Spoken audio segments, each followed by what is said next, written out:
Hello players, welcome to the another episode of Gun and Glory by Stanley. आज के topic में हम एक डायनामिक पर्सनैलिटी का इंटरव्यू लेने जा रहे हैं जिनका शूटिंग में बहुत बड़ा योगदान रहा है। इनका नाम है मिस्टर महावीर सिंह शेखावत। ये एक कॉमनवेल्थ मेडलिस्ट हैं जो कि इन्होंने कॉमनवेल्थ में गोल्ड मेडल हासिल किया था। ये एक एक्स आर्मी मैन है और अभी प्रेजेंट में बहुत अच्छा बच्चों को कोचिंग दे रहे हैं और धीरे धीरे बढ़ते ही जा रहे हैं। इनकी तरफ से जो इनके शूटर्स हैं बहुत ही अच्छा परफॉर्मेंस दे रहे हैं। तो हम इनसे आज बात करेंगे कुछ शूटिंग के ऊपर, कैसे कैसे ये आगे बढ़े और कैसे कैसे इन्होंने अपना करियर चूज किया।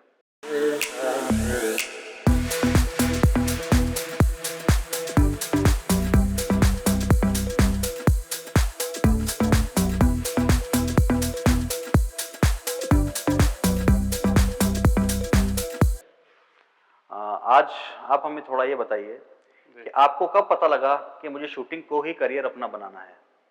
थोड़ा अपने उसके बारे में अपना थोड़ा डिटेल में बताइए हमको। मैं शूटिंग में से पहले मैं वॉलीबॉल गेम खेला करता था और वॉलीबॉल गेम में मेरा बहुत अच्छा कंसंट्रेट था।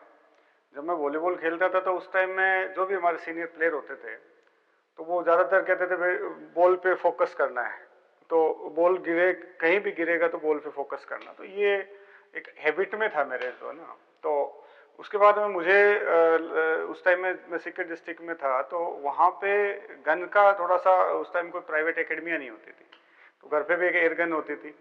तो उससे भी मैं कभी कभी वो उस टाइम में 50 रुपए के राउंड मिलते थे, वो लेके चलाते थे। तो फिर उसके बाद वो ख़त्म हो जाते, फिर कई महीनों लेना नहीं होता था, ऐसा रहता था।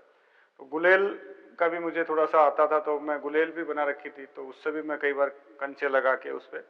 तो एक हैबिट में कुछ न कुछ था कि जिससे निशाने से जुड़ी हुई चीज़ें थी। और जब मैं डिफेंस में गया तो डिफेंस में जब हमारा ट्रेनिंग सेंटर में जब ट्रेनिंग चल रही थी तो उस टाइम में जब राइफल पहली बार मुझे मिली तो मुझे खुद को वो एक अट्रैक्शन था उस गन से कि ना यार ये गन मिली यार, अब इसको बहुत बेहतरीन है ना। तो जो इंस्ट्रक्टर ने जो बताया, यानी जो भी वहाँ इंस्ट्रक्टर होता है वो टर्निंग पे पार्ट को बताता है तरतीब से कि इस तरीके से आपको लेटना है। तो राइफल मैं चलाता था। राइफल में मुझे खुद को यकीन नहीं था कि मैं उस पूरे स्क्वाड में सबसे टॉप परफॉर्मेंस तो थी, लेकिन जो कटिंग थी शॉट्स की वो इतनी बेहतरीन थी कि इंस्ट्रक्टर ने आके वो बच्चों के सामने बोला इसने पहली बार चलाया इतना बढ़िया। और वहां से मैं ट्रेनिंग सेंटर में चला तो मुझे मेडल मिला वहां पे ट्रेनिंग के बाद में। हाँ जी। तो बाद में वहां से बीच में ये आता था कि एक महू इन्फेंट्री स्कूल महू है, जो आर्मी पर्सन के जितने भी खिलाड़ी हैं जिसमें इंटरनेशनल और नेशनल लेवल के टॉप प्लेयर वहाँ होते हैं जिनको, और वहाँ प्रमोशन होता है, ये सब चीज़ें विजन में आई। तो हमने क्या फिर वो टारगेट चुना कि यार राइफल इवेंट करना है और इसमें तो बहुत अच्छी लाइफ है और इंटरनेशनल शूटर बनने को। तो उस टाइम कई इंटरनेशनल शूटरों को अपन टीवी पे भी देखते थे, उनके हल्का फुल्का आता था, तो बड़ा वो क्रेज था। तो मैंने राइफल को छोड़ा नहीं और मैं 2 साल सर्विस वेपन में राइफल को चॉइस किया। और उसके बाद में कहीं से कहीं आया कि पिस्टल इवेंट भी है, तो पिस्टल थोड़ा सा ज़्यादा ट्रैक करता था राइफल की बजाय। तो मैंने राइफल की जगह पिस्टल में थोड़ा हाथ आजमाया, तो मैं पिस्टल में मेरा बहुत बढ़िया रहा। अच्छा रहा। और फिर उसके बाद में 3 साल सर्विस वेपन के बाद में टोटल वहाँ महू गए और वहाँ मेरा सिलेक्शन हुआ। न्यू रिकॉर्ड के साथ में मैंने सिलेक्शन हुआ मेरा वहाँ पे। और उसके बाद में मुझे वो एक राष्ट्रीय लेवल का मुझे रास्ता मिला। ये बात है 99 के अंदर, मैंने 98 में मैंने ज्वाइनिंग कर ली थी वहाँ पे। तो ऐसे आपकी जर्नी इसमें चालू हुई। हाँ, इस तरीके से मेरे को वहाँ से मौका मिला। और पहला ही अपने जो शूटिंग में स्टेट चैंपियनशिप नहीं होता है, आर्मी के अंदर माउलंकर इवेंट होता है पहला। तो उसमें मैंने नेशनल रिकॉर्ड बनाया और नेशनल रिकॉर्ड के साथ में मुझे जब प्री नेशनल हुआ उसमें मेरा रिकॉर्ड बना। और वहाँ नेशनल होता था पहले, एनआर नेशनल, तो उसमें भी रिकॉर्ड बना। तो दोनों रिकॉर्ड को उस टाइम के जो चीफ कोच थे उन्होंने देखा, तो बुलाया कि यार ये लड़का आर्मी का बहुत अच्छा है। और मैं पहला इंडियंस टीम में एक बंदा था जो एनआर से पहली बार सिलेक्शन हुआ। तो 99 के जो नेशनल 42 नेशनल था बेंगलोर में, और वहाँ के बेस पे मैं पहला एक शूटर था जो डायरेक्टली एनआर से इंडिया टीम में पहुंचा। ये मेरा वहाँ से फिर मैं कंटिन्यू 2022 तक का सफ़र मैंने इंडिया टीम्स के साथ गुजारा। तो आप उसके बाद आपने कॉमनवेल्थ में गोल्ड मेडल मारा पिस्टल इवेंट में। हाँ, उसके बाद में वहाँ पहुँचने के बाद में वहाँ भी एक स्ट्रगल अपनी तरीके से शुरू होता है, और स्ट्रगल के साथ में एक मौका मिला कि यार इंटरनेशनल जाना है, तो एक वो होता है ना, एक क्रेज, दूसरे साथ वाले टॉप प्लेयर दिखते हैं तो उनके कहीं ना कहीं ब्लेजर पे आपको चेस्ट पे दिखता है कि यार ये तो इंडिया का नाम लिखा हुआ है। इंडिया, और ये थोड़ा सा मतलब बहुत ज़्यादा अट्रैक्शन करता है। तो उस सब चीज़ों को देखते हुए यार किसी भी तरीके से अब तो मेहनत करनी पड़ेगी, और वहाँ हमें जरिया मिल गया था मेहनत करने का। वहाँ एक डिसिप्लिन लाइफ थी, और डिसिप्लिन के साथ साथ में एक था कि अगर आपको कुछ करना है तो ये जरिया है, नहीं तो आप वापस यहाँ से पैक हो जाओगे। तो वहाँ थोड़ी मेहनत की। तो 2001 में मैंने पहली बार इंडिया से जहाज़ में मेरा बैठने का काम पड़ा। उससे पहले मैं जहाज़ में नहीं बैठा था। अच्छा। और पहली बार मैंने इटली के वर्ल्ड कप था वहाँ पे, उसमें मैंने रिप्रेजेंट किया आपने। और वहाँ से मिलान गया। उसके बाद 2002 के नेशनल कॉमनवेल्थ गेम्स में मेरा सिलेक्शन हुआ, और सिलेक्शन क्राइटेरिया बहुत हार्डली होता था, अभी भी हार्डली। और उस क्राइटेरिया के को क्रॉस करने के बाद मैं कॉमनवेल्थ गेम में पहुंचा, और वहाँ मैंने गोल्ड मेडल लिया। और उसके बाद मेरे कई इंटरनेशनल लेवल्स, तकरीबन मैंने 18 इंटरनेशनल रिप्रेजेंट किए, और तकरीबन 14 के आसपास मैंने मेडल हासिल किए इंटरनेशनल में 14 मेडल्स आपने हासिल किए इंटरनेशनल लेवल। ओके। नेशनल में आपको कुछ याद है कितने मेडल्स हो गए होंगे आपके? हम जैसे कि जानते ही हैं कि आप बहुत पुराने शूटर्स रहे हैं, शूटर में से हैं, और अभी भी आप शूटिंग अभी भी करते हैं, हर साल शूटिंग में पार्टिसिपेट करते हैं। मतलब हम जवानों को तो मौका देते ही नहीं है मेडल के लिए, ये है। तो सर आप कितना आपने मेडल मारे होंगे कम से कम अभी नेशनल्स में, कितने हुए? नेशनल लेवल पे मैंने पहले एयर गन, मेरा स्लो इवेंट बहुत अच्छा होता था। अच्छा, और 10 मीटर्स में खेलते 10 थे पहले मीटर्स आप? में। ओके। और उसके साथ में मुझे टीम ने बोला भाई स्लो अच्छा है तो आप सेंटर फायर, उसमें स्लो और मिक्स का होता है। ओके। तो वो दोनों, तो वो मेरा बहुत अच्छे में जाता था। और उसके साथ में मैंने फ्री पिस्टल स्टार्ट किया, और फ्री पिस्टल के बाद मैंने स्टार्ट किया स्टैंडर्ड पिस्टल। तो 4 इवेंट में करता था। रैपिड फायर एक इवेंट था जिसमें मुझे बहुत अच्छे से मौका नहीं मिला कभी। और जब 4 इवेंट थे तो बहुत ज़्यादा इवेंट होते हैं वहाँ पे भी, क्योंकि सब बच्चों में डिवाइड होते हैं शूटरों में, तो उस हिसाब से। और उसके बाद मैंने मेरा आर्मी का टाइम्स 18 साल मैंने जॉब किया, और 18 के बाद आया, तो आने के बाद मैंने रैपिड स्टार्ट किया। अच्छा। और इस प्रकार का मैंने 500 इवेंट नेशनल में रिप्रेजेंट करना सीखा, और सब में अच्छा किया। और तकरीबन 125 से 150 मेडल्स होंगे जो हाँ नेशनल लेवल के मेडल थे, जिसमें से कई बार national equal national meets record ऐसे भी थे, और बेहतरीन से बेहतरीन स्कोर भी रहे। हर एक इवेंट में मैंने पर्सनल स्कोर बेस्ट जो था वो इवेंट में ही ज़्यादातर हुए हैं। जैसे एयर में अगर बात करूं तो 582 उस टाइम में 2003 के आसपास की बात है, और सेंटर फाइव में 589 उस टाइम में अभी भी मैंने 4-5 साल पहले ही रिप्रेजेंट किया था। फ्री पिस्टल में 555, तो एक मतलब बहुत अच्छे दर्जे का स्कोर है। स्टैंडर्ड पिस्टल की बात करूँ 575, जो भी एक अच्छे लेवल के स्कोर है। तो और रैपिड फायर में बहुत ज़्यादा प्रैक्टिस नहीं थी, लेकिन फिर भी 67-69 तक इवेंट में किया। तो तकरीबन सभी इवेंटों में स्कोर भी ठीक किए, और थोड़ा सा मेडल की जो है वो जो अच्छा लगता है। और अभी मैं मास्टर कैटेगरी में भी रिप्रेजेंट करता हूँ, और इतना समय नहीं होता है बच्चों को कोचिंग करते करते, तो वो बहुत थोड़ा मुश्किल होता है। एक प्लेयर कोच तक की जर्नी आपने कैसे तय करी? आपको ऐसा कैसे लगा कि चलो मैं एक प्लेयर तो हूं, जो हम सब जानते हैं आप अच्छे प्लेयर हैं, पिस्टल में आपका नाम है, कि अब मैं कोचिंग भी दूं बच्चों को, जिससे क्या है थोड़ा देश के बच्चे बाहर निकलें, बड़े लेवल पे खेल पाएं? थोड़ा इसके बारे में बताइएगा। मैं जब 2012 में आर्मी के अंदर था, तो मेरा किसी रीज़न से मैंने आर्मी टीम पहले छोड़ दी थी 2009 में। और उसके बाद में मैं अपने खुद के लेवल पे ही मेरे जो कमांडिंग ऑफिसर थे उन्होंने मुझे परमिशन दे रखी थी कि भाई ठीक है, आप अच्छा गेम जारी रखना चाहते हो आप रखो। और तो मैं इंडिया टीम में रहते हुए मैंने फिर वहाँ से प्राइवेट लेवल पे पर्सनली ट्रेनिंग का सारा एमनेशन से लेके गन से ले मेरे सारे इक्विपमेंट ट्रेनिंग सेंटर में ये मैं खुद ही करता था। तो उस टाइम में कोई प्राइवेट ट्रेनिंग का कोई बहुत ज़्यादा मार्केट में नहीं स्कोप नहीं था बाजार में। हाँ। तो मुझे लगता था कि यार कहीं ना कहीं अपन पर्सनल बच्चों को थोड़ा गाइड करें, क्योंकि अपने पास में हिंदुस्तान के लिए बहुत खिलाड़ी हैं जो टैलेंट बहुत है, जिसको अगर किसी ने पकड़ा तो वो बिल्कुल कहीं ना कहीं जाएगा और वो देश का नाम करेगा। इस बेस को लेके मैंने 2014 में 18 साल की सर्विस के दौरान ही मैंने रिजाइन कर दिया था। जबकि मेरा सर्विस था तकरीबन 6 साल मेरी और सर्विस थी, तो वो मैंने करी नहीं। और मैं 2014 में प्राइवेट रेंजों में से एक रेंज मैंने डाली। उस टाइम एक प्राइवेट रेंज एक ही लगी हुई थी, और जयपुर डिस्ट्रिक्ट में मतलब पूरे में ही एक प्राइवेट रेंज में थे, जिसपे भी क्या कोई बहुत ज़्यादा बच्चे जुड़ नहीं पा रहे थे। होता है, तो मैंने जब स्टार्ट किया तो उस टाइम में काफ़ी लोग ऐसे मिले मुझे जिनको लगता था कि यार मैं स्पोर्ट्स करता था और मेरे बच्चों को मुझे शूटिंग स्पोर्ट्स में डालना था। तो जब अपन ने लगाई उसके बाद बच्चों का एक जमावड़ा मेरे पास आया, और मैंने उन पर थोड़ा सा काम करना शुरू करा। और वो पहला टाइम था 2014 में कि पहली बार वहाँ पे नेशनल में जाके राजस्थान टीम के भी खिलाड़ियों ने मेडल जीता।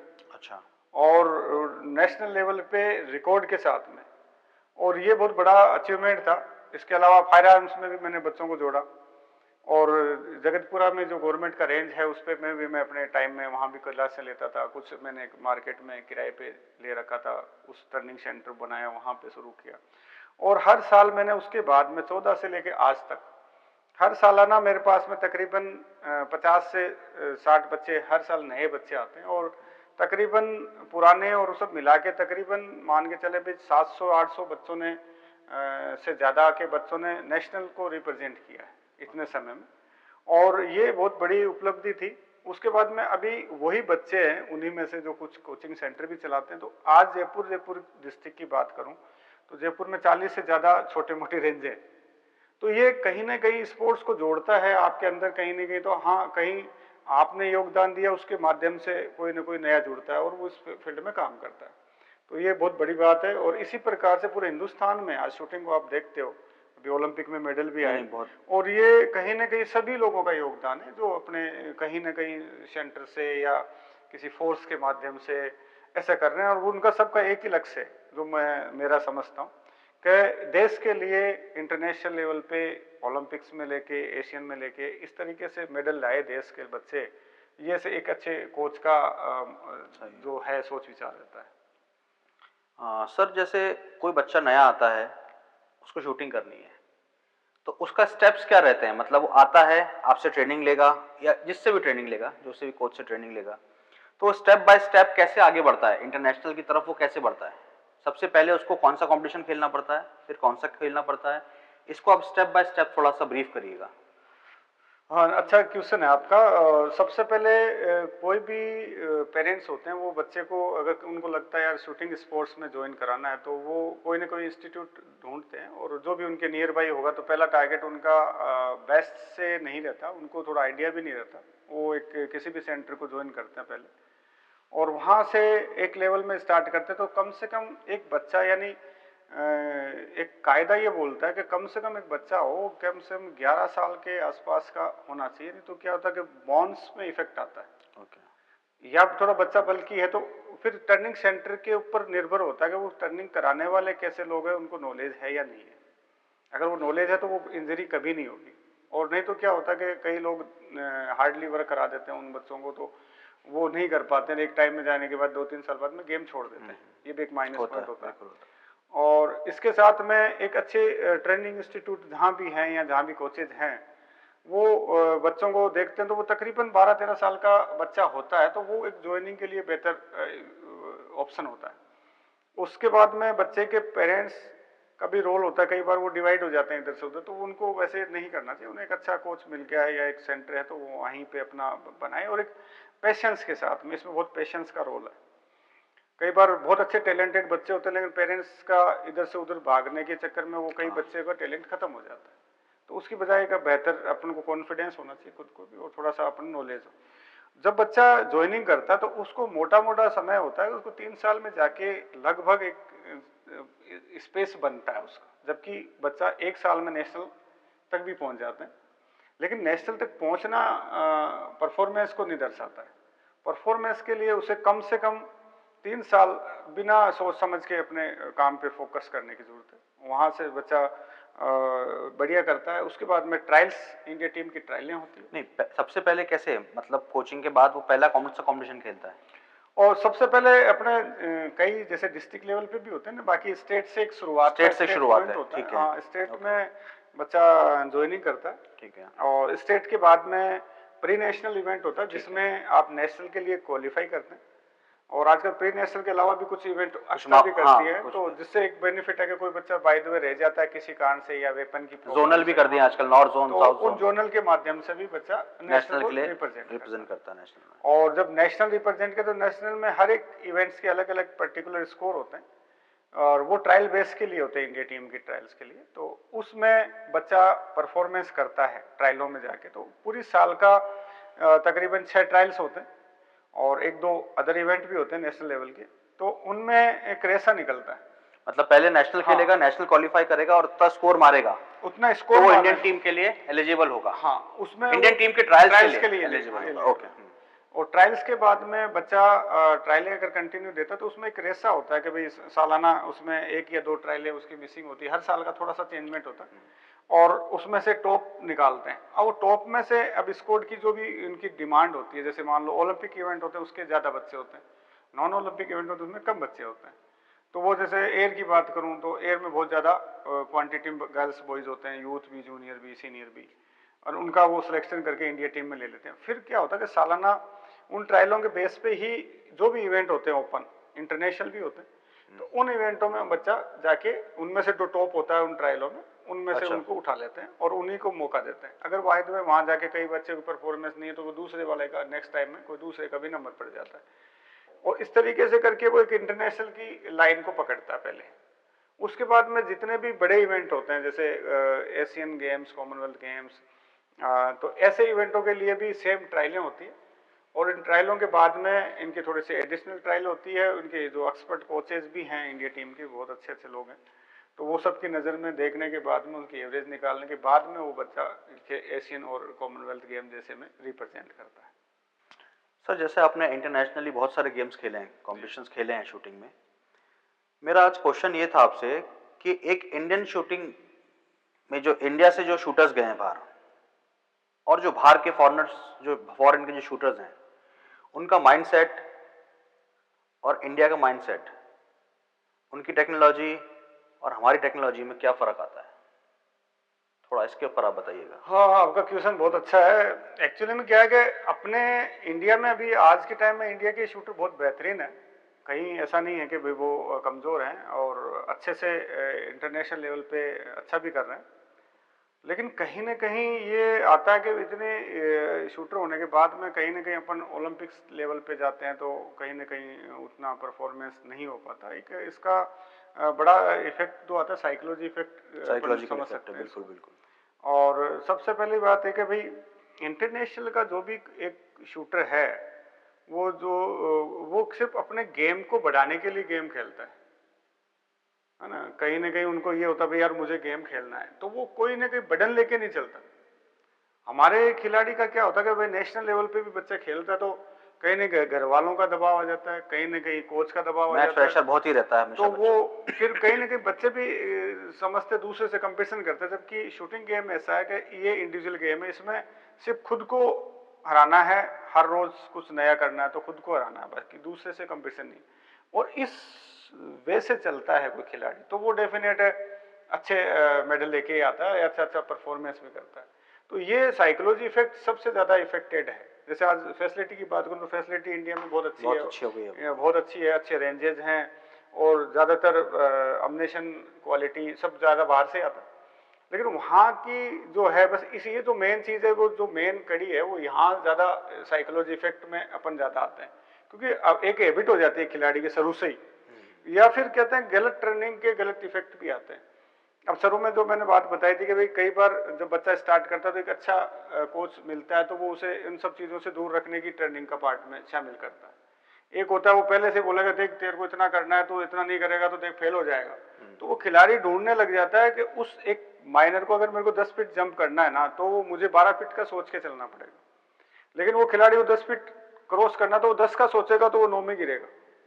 तो ये भी एक पार्ट है कि आपका बेस जब स्टार्ट होता है तो इसमें बच्चे को अगर अनभिन्न है, यानी उसके बारे में बिल्कुल नहीं है, तो वो सिर्फ लीडर होकर अपना गेम करता है, तो डेफिनेट वहाँ तक अच्छे अचीवमेंट देता है। तो सर, ये माइंड सेट के लिए क्या एक्सरसाइजेज होनी चाहिए, योगा, मेडिटेशन, आप इस चीज़ को कितना मानते हैं कि ये चीज़ें कितनी रिक्वायरमेंट है और कितना इंपॉर्टेंट है?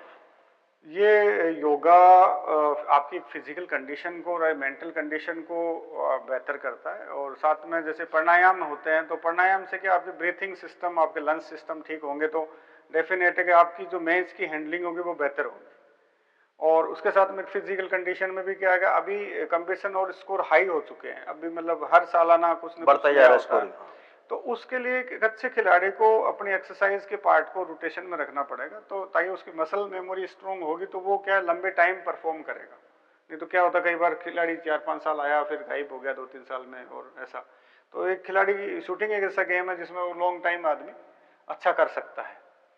तो योगा और मेडिटेशन बहुत ज़्यादा ज़रूरी है। इसके साथ में रनिंग रनिंग अगर कोई करता है तो उसके लंग्स सिस्टम थोड़े से स्ट्रोंग होंगे, तो वो उस मेज की कंडीशन को झेल सकता है, और उसका माइंड में वो सब चीज़ विचार कम से कम बनेंगे। योगा का माध्यम यही है कि भाई आप सिर्फ सेल्फ पे ध्यान दो, दूसरे पे ध्यान नहीं देना, तो अच्छा कर सकता है। सर जैसे खिलाड़ी तो रोज ही आपके पास बहुत बहुत सारे आते हैं, ट्रेनिंग लेने आते रहते हैं, जाते रहते हैं, थोड़े दिन आपके यहाँ आते हैं, थोड़े दिन किसी और अकेडमी में जाते हैं। जी जी। कुछ खिलाड़ी ऐसे रहते हैं जो पूरी डेडिकेशन के साथ में आपके साथ जुड़े रहते हैं, लेकिन उन खिलाड़ियों में से भी आपको ये तो पता रहता होगा कि भाई ये खिलाड़ी अच्छा है, ये बहुत ही मेहनत कर रहा है, या ये खिलाड़ी आपकी नजर में है कि यार ये धीरे धीरे तो कहीं ना कहीं तो अपना एक गोल अचीव करेगा। तो थोड़ा इसके ऊपर आप मुझे बताएं।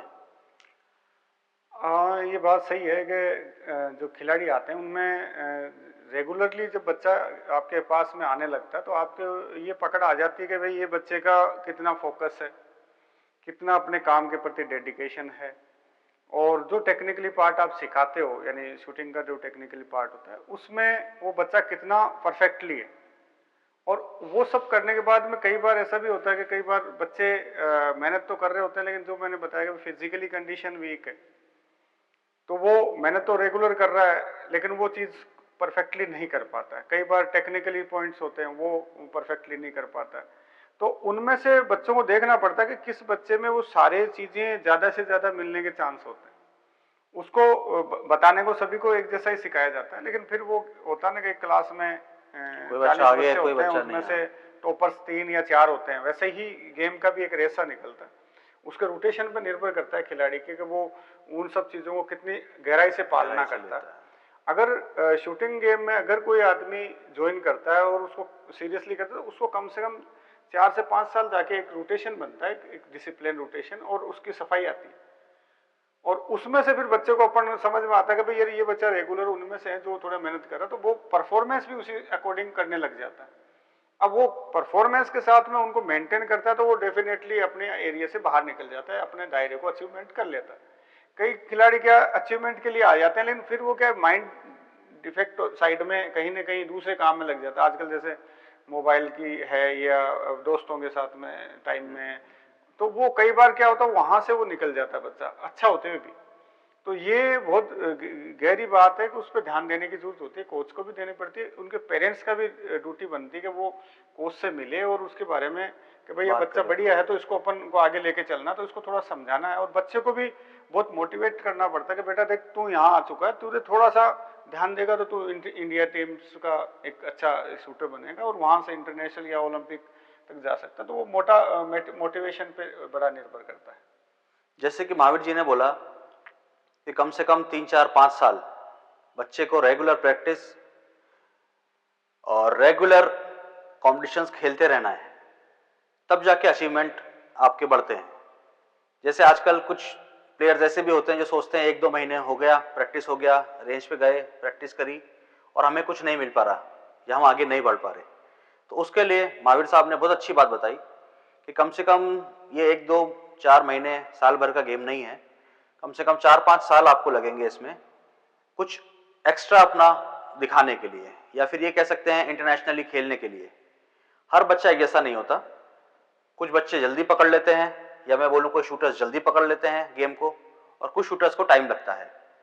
सर इसी से एक क्वेश्चन और पूछना चाहूंगा मैं, बच्चे साल भर प्रैक्टिस तो करते हैं, आप उनके साथ लगे रहते हैं, लेकिन कभी कभी नहीं होता है ये नॉर्मली, कॉम्पिटिशन्स के टाइम पे मैच प्रेशर ले लेते हैं बच्चे, जिसके वजह से उनका परफॉर्मेंस गिर जाता है, और जो उन्होंने गोल ले रखा होता है कि सोचा होता है कि इस गोल को मैं हासिल करना है नेशनल्स में, वो नहीं कर पाते। डिप्रेशन में भी चले जाते हैं, बहुत निराश हो जाते हैं। तो सर आप उनको कैसे मोटिवेट करते हैं कि आपके वो स्टूडेंट्स हैं, आप मोटिवेट करने के लिए क्या करते हैं उनको? हाँ, ये बात सही है। कई बार खिलाड़ी एक गोल लेके जब जाता है इवेंट में, तो कई बार इसमें कई प्रकार का है कि जैसे कई बार खिलाड़ी इक्वल टू होता है। जैसे अगर कोई स्कोर मार्किंग है तो भाई 80 का स्कोर है 100 में से, तो वो 80 मार्क्स के ऊपर काम कर रहा है, तो अपन उसको रिप्रेजेंट कराने से मना करते हैं कि भाई अभी थोड़ा सा इसको और मजबूत होना है, अभी इतना समय नहीं, बहुत शॉर्ट टाइम से आप आए हो और अभी जल्दबाजी मत करो। फिर भी कई बार कई होती है जिनके एज ग्रुप में लेट आते हैं, तो उनको लगता है यार मैं एक बार रिप्रेजेंट करता हूँ, निकल गया तो ठीक है, तो मैं नेशनल रिप्रेजेंट कर लूंगा। तो अपन उनको गाइड करते हैं कि आप ऐसा ना करें। फिर भी कई बार खिलाड़ी अच्छे करते हुए, मेहनत करते हुए भी कई क्या वहाँ टेक्निकली फॉल्ट कर देता है और अपनी परफॉर्मेंस खो देता है। तो हाँ, उस दौरान कई बार कई खिलाड़ी निराशाजनक हो जाते हैं अपने आने के बाद में। वो शूट स्पोर्ट्स से थोड़ा सा साइड कट मारने लग जाते हैं, बोला नहीं अब मुझे नहीं करना इतना। अभी पेरेंट्स भी बोलते हैं अभी तो उसका मन नहीं करता है, ये है वो। तो उनको ये कहते भाई आपको अभी समय लगेगा, आप जल्दबाजी ना करें। आज आईएएस की पढ़ाई करते हैं कोई भी, तो उसे बहुत समय लगता बहुत टाइम लगता है ना। सीए की पढ़ाई करता है तो उसे समय लगता है, तो लेकिन वो सारे उस कोर्स में तो सारे के सारे टॉपर्स तो नहीं आते हैं, या सारे के सारे आईएएस तो नहीं है। बनते। सही है। तो वैसे ही स्पोर्ट्स में भी अपन को समय देना जरूरी है। तो उस टाइम में जो मेंटली इफेक्ट होता है, उनको हम बुलाते हैं, बच्चों को रेगुलर प्रैक्टिस में देते हैं, उनको थोड़ा मोटिवेट करते हैं कि बेटा ये एक पार्ट है गेम का, है ना। आप अभी शुरू करें, आपको अभी मेहनत करनी है, जो जो टेक्निकली फॉल्ट हुआ उसको सुधारने की कोशिश करते हैं। आपका एक रोटेशन है, एक शेड्यूल होता है, उस रोटेशन शेड्यूल समझाया जाता है, वापस से उसके ऊपर पेरेंट्स को बुला के बताया जाता है कि भाई आप लगो, ये चीज़ का आपको भी ध्यान देना। ऐसा नहीं है कि आपने वहाँ इंस्टीट्यूट भेज दिया, बच्चा वहाँ अपना आने के बाद में, घर पे आने के बाद में उसने जो वर्कआउट बताया वो बिल्कुल ही नहीं करता, तो वो फिर मेन परफॉर्मेंस के दौरान भी आगे नहीं कर पाएगा। तो इस प्रकार करके उनको थोड़ा मोटिवेट किया जाता है, तो मोटिवेट से बच्चे वापस आ जाते हैं, ऐसा नहीं है। हाँ, उसमें साइड इफेक्ट तब पड़ता है जब कई बार खिलाड़ी इवेंट में जाता है और उस दौरान उसके साथ का जो पार्टनर होता है वो कोई ना कोई पहले से नेगेटिव लेके आता है, तो वो कहते हैं ना हम भी गए दूसरे को भी ले डूबे वाली कहानी होती है। तो हमेशा बच्चों को हम सेंटर में सिखाते हैं कि आप अपने इंडिविजुअल गेम के लिए जाते हो तो आप इंडिविजुअल रहो, आपका दोस्त भी ऐसा होना चाहिए जो आपके लिए साथ में पॉजिटिव हो, और आप जहाँ भी रुकते हो उस टाइम में आपके फालतू चीज़ों में नहीं कि खेल, आप गए दिल्ली और आप मॉल में घूम रहे हो, पिकनिक मनाते घूम रहे हो, फिर इवेंट में आप परफॉर्म नहीं दे पाओगे। पहला टारगेट जिस इवेंट के लिए जाता है खिलाड़ी वो है, स्कोर मैटर नहीं करता। आप स्कोर के पीछे भगोगे तो आप डेफिनेट है कि आपकी परफॉर्मेंस से आप डाउन करोगे। आपको जो कोच ने सिखाया है बेस, तो बेसिक टर्निंग को आप फोकस करोगे तो कभी ऐसा समय नहीं आता कि एक आदमी बढ़िया करते करते बिल्कुल ड्रॉप कर दे, ऐसा कभी नहीं होता। तो उसका थोड़ा सा खिलाड़ी ध्यान रखे। सर जैसे आपने बताया कि 2013 से आप ट्रेनिंग दे रहे हैं, 2013 और आज 2024 आ गया है, टाइम के साथ साथ मोबाइल का यूसेज बहुत बड़ा है बच्चों में। बिल्कुल बड़ा। मतलब कुछ बच्चे तो ऐसे हैं मोबाइल के बिना उनका गुजारा ही नहीं हो रहा है, ऐसा हम देख ही रहे हैं। तो सर इससे इसके में थोड़ा ये बताइएगा, जैसे शूटिंग में जो 2013 में जो बच्चे थे और जो अभी हैं, मोबाइल से क्या इनका ध्यान भी डिस्ट्रैक्ट हो रहा है मोबाइल के चक्कर में? हाँ, ये बात आपकी कहीं ना सही कहीं है। डिस्टर्बेंस तो आया है ना मोबाइल से? बिल्कुल बिल्कुल। थोड़ा इसके बारे में बताइएगा। मोबाइल को एक लिमिटेशन ही यूज करना चाहिए, खासकर बच्चों को। या तो जैसे तो ऑफिसली है तो उसकी तो रिक्वायरमेंट बनती है, या तो बाकी तो अब क्या है कि एक मोबाइल एक पैशन हो गया कि भाई एक सब्जी वाला भी उसे पूरे दिन लगा के घूमता है, पेरेंट्स भी है तो वो भी, हर एक बच्चे की फैमिली में सारे मोबाइल लेके बैठे रहते हैं। जबकि गेम में अगर आप खिलाड़ी है तो गेम को ये डिफेक्ट में डालता है, आपके परफॉर्मेंस को डिफेक्ट में डालता है। क्योंकि स्क्रीन को जब आप देखते हो तो स्क्रीन को देखने के बाद कम से कम 4 घंटे लगते हैं आपको। अगर आपको सोना होता है ना 10 बजे, तो आपको सोने में आपको जो नेचुरली नींद आएगी वो 12 बजे बाद ही आएगी।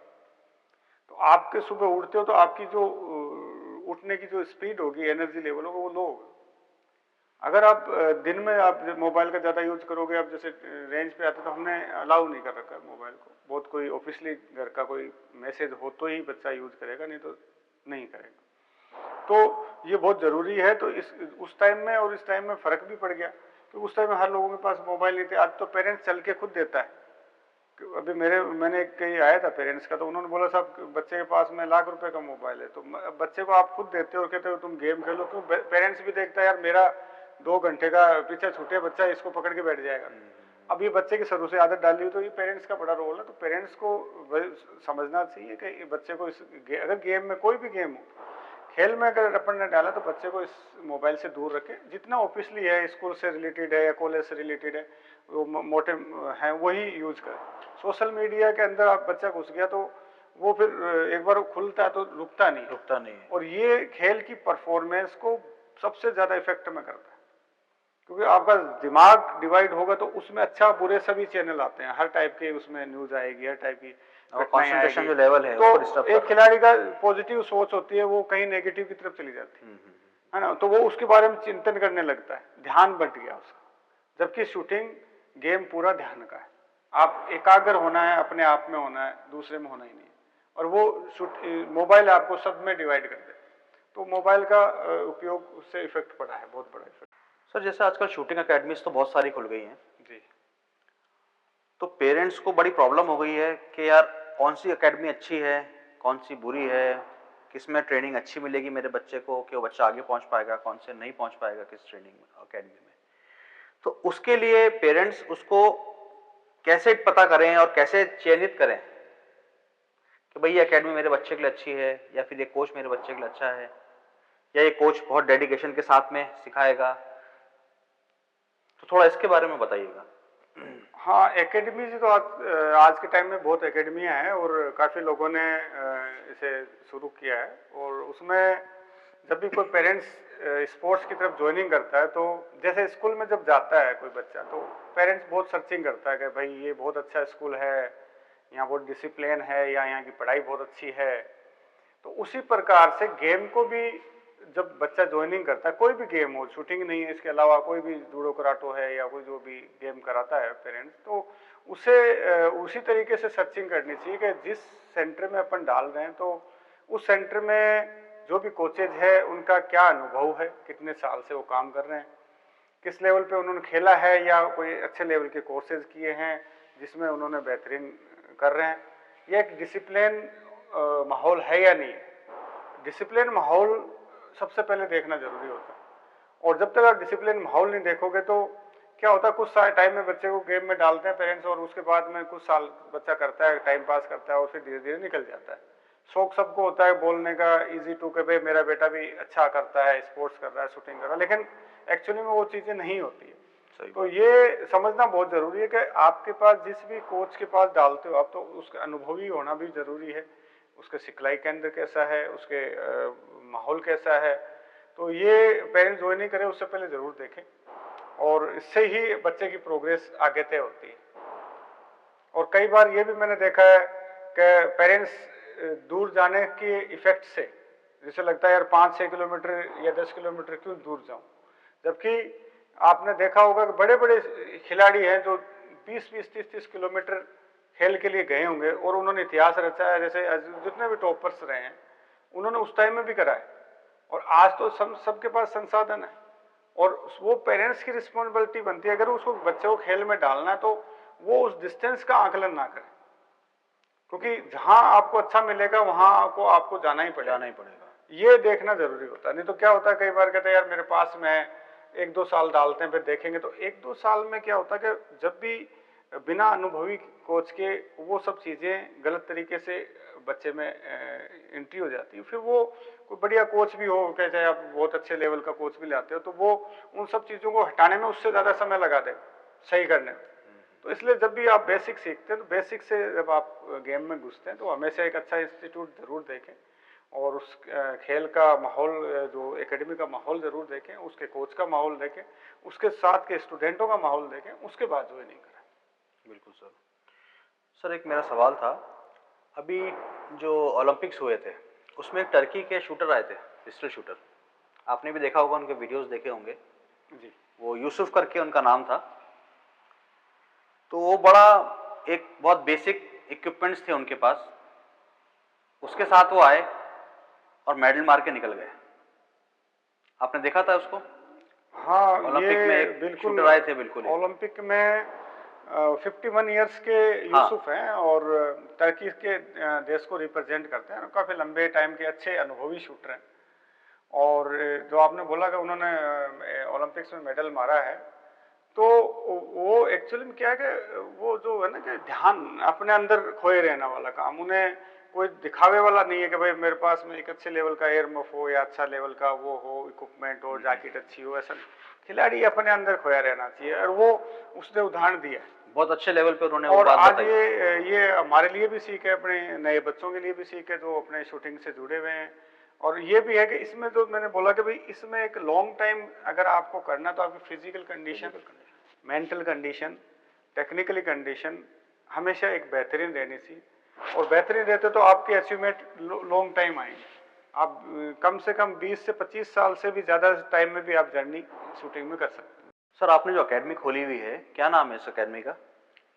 अपनी एकेडमी महावीर शूटिंग एकेडमी के नाम से है, और ये जयपुर में वैशाली नगर के पास सिरसी गांव है जो वहाँ पे आप बैठे। क्या क्या सर फैसिलिटीज आपने क्या क्या रखी हुई हैं इसके अंदर? यहाँ पे सबसे पहले तो हमने ये सोच के किया था कि थोड़ा आउटर चलते हैं जहाँ पे बच्चे बिल्कुल ध्यान में रहें और ज़्यादा ट्रैफिक की चीज़ों से बचे, और एक कंसंट्रेट करके अपना गेम को आगे बढ़ाएं। तो उस हिसाब से मैंने ये आउटर में ये रेंज का विचार करके ये बनाया था, और इसमें हमने ये अपने 10 मीटर रेंज के 16 पॉइंट लगाए हमने, और दोनों रेंज बनाई, एक बेसमेंट में भी बनाए, एक ऊपर भी बनाए जो आप देख सकते हैं। और साथ में फिजिकल कंडीशन के लिए ग्राउंड लगाया जो जिसमें आपका मेडिटेशन होता है, मेडिटेशन कोचेज आते हैं बाहर से और उनकी क्लासें लगती है। कई बार अपना जो फिजिकल ट्रेनर है जो बच्चों को, तो वो अपना बेसिक फिजिकल ट्रेनिंग का भी यहाँ पे क्लासें लेता है। और एक छोटा सा जिम है जिसमें बच्चा आता है तो वार्म अप होना है, और जाने के समय आपकी पूरा स्टेज होके फिर अपना घर पहुँचना वाला काम रहता है।